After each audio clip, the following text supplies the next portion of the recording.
ঘুষ ছাড়া নামজারি হয় না গাজীপুরের শ্রীপুর গোসিঙ্গা ইউনিয়নের ভূমি অফিসে। নামজারি করতে 1150 টাকার জায়গায় 12,000 টাকা করে নিচ্ছেন শ্রীপুর গোসিঙ্গা ইউনিয়নের ইউনিয়ন ভূমি অফিসের তহসিলদার তাইজউদ্দিন।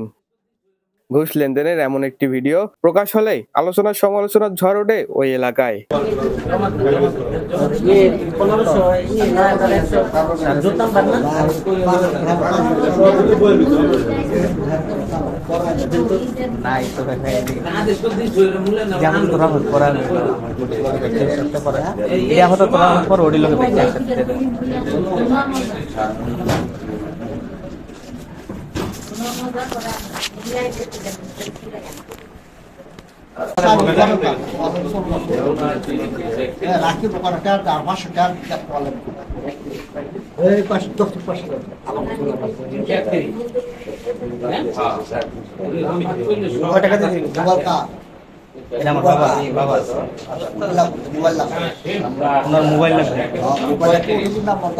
আচ্ছা আমি ফোন দেওয়া হলো আমি অটোমেটিক বানাতাম কয়টা দিলে